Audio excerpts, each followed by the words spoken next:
Ethereum is deflationary. What are you on about? Ethereum's deflationary. Who's right in this disaster? They both are. Don't you know? Yes, that's right. They both are. And that is because simply ETH is ultrasound money. Before the merge on September 6th, 2022, when Ethereum went from proof of work to proof of stake, supply of Ethereum kept increasing 4.5% annually. Back then, that rate was slowed down due to a new burning mechanism called EIP 1559. We'll get more on that later. But how does Ethereum go both inflationary and deflationary? Well, it really just depends on usage. We'll jump into that here today in today's video. If you do like it, hit that subscribe button. Really appreciate it. We're going to jump in right away. But first, let's dive into this ultrasound.money. So if you go to, actually, that's the website, what it's called, ultrasound.money. You scroll down a little bit. You can see down here. This is kind of the start of the ETH supply. So you can see back here, it's been going up and up and up, and then it goes through all of these different. So 5 ETH per block, 3 ETH per block, 2 ETH per block, and then we get into the merge, and then you can start seeing it slowly decline. So what does that mean? It means people think we're going to make a lot more money, and typically we will in the longer term period. Ultrasound.money is a good website here. You can kind of see a lot of stuff going on. If you look up here, this is kind of the main one. You can see right off the bat is the 5,751 ETH. That's how much ETH has been issued. And then as network congestion slows down, Ethereum becomes inflationary. So as network usage goes up, deflationary. So you can kind of see that. It's what we call an inverse relationship. Don't you know? Less usage, more Ethereum. More usage, less Ethereum.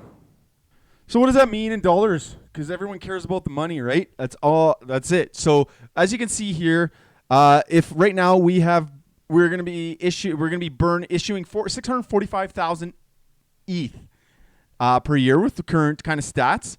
If we were to have the proof of work, which is before the merge on September 6th, we would have 4,931,000 ETH issued. That is a lot of money. You can see that down here in the bottom right, 4,000. And then, so what does that mean in US? 12 billion a year if we were still on proof of work. That's how much would be injected. That's inflationary, inflating how much Ethereum's out there, supply. But now we're only going to be adding 1.6 billion. So that just goes to show you that deflationary is good. These new practices that they've put in, this EIP 1559, which we'll jump into right now, is doing its job. You can see here we have a total of 120 million ETH. They have projections on what Ethereum and the supply will be looking like. And one of my favorite is this thing here. It's how much the burn leaderboard. So you can kind of see. Let's look at in US ETH transfers 822 million. OpenSea alone has caused $790 million of Ethereum to be burned. Now I know what you're thinking. That's a lot of Ethereum to be burned. It's kind of weird. It just goes into nowhere. But let's take a look at the leaderboard. It's quite interesting. This is a big thing. Quite a big thing. So we can see here 220 ETH was burned 8 months ago. So you can see that here in Ethereum in Etherscan. At the very bottom here, you get 220 ETH burned. Okay, what was in there? Let's go look at the transactions. It was all the other side, ApeCoin and the other side Mint, if you remember that gong show.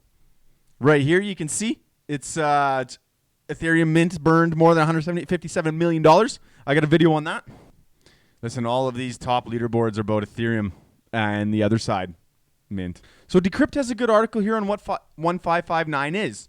Basically, what we see is all we have is Ethereum network fees have made the network become more usable. Let me keep that in there for projects. EIP1 is a proposal put forward to help reduce gas fees, but some miners are against the proposal. Of course, everybody can't please everybody. But what is an Ethereum improvement proposal? That's EIP. It's a group of developers submitting a change to the network that gets reviewed and debated by the core developers who manage Ethereum's code repository. Who does that? So this is the EIP website. You can find it on just quick Google. Vitalik, Joseph Chow. So these are all the big wigs that have made Ethereum what it is today. Vitalik is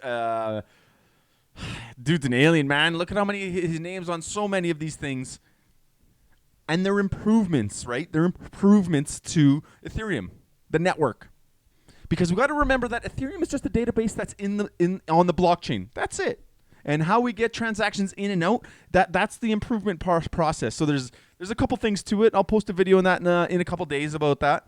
So EIP 1559 is designed to make Ethereum transactions more efficient. There's a belief that this move would effectively cut transaction costs by 90% and reduce uncertainty of how much it would cost to transact on Ethereum. You can actually go through and read the documentation for 1559 if you're really interested. But if you're anything like me right now, that's a lot of words, a lot of code, and not sure that it's worth it.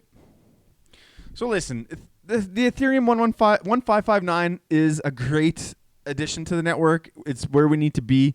They've issued... They kind of figured out the sweet spot for the amount of issuance. They're figuring out this burn mechanic. If you go into Etherscan here, you can see it. It's a burnt tokens here. Burnt and transaction savings really depends on the amount of usage that the network is getting. The more usage that it's getting, it's the inverse of it, right? The more it becomes deflationary. The less usage you're getting, it becomes inflationary. So there's a delicate balance. So it's an interesting concept, and it's one that has really helped out Ethereum, especially in light of these 220 ETH burn fees from the other side.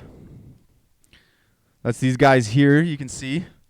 But at the end of the day, you gotta kind of keep track at least what these things are about, because if you're gonna invest heavily into crypto, you need to understand where the infrastructure comes from, where improvements come from, and who's actually making it. And if you don't know Vitalik Buterin, the guy is walking Jesus. The guy is very smart. He's basically the guy. He's the character within crypto that makes crypto good. That's my take on him. I think Ethereum's going to be around for a long time. I think we're ready to have ultrasound money become a bigger conversation piece once we see it year over year. Remember, this hasn't even been out for 6 months yet. It's been 4 months since it's been out, and it's caused a lot of burning. So it's burnt billions of dollars, or it's on track to burn billions of dollars. Not just burn, but not issue, right? So keep it deflationary.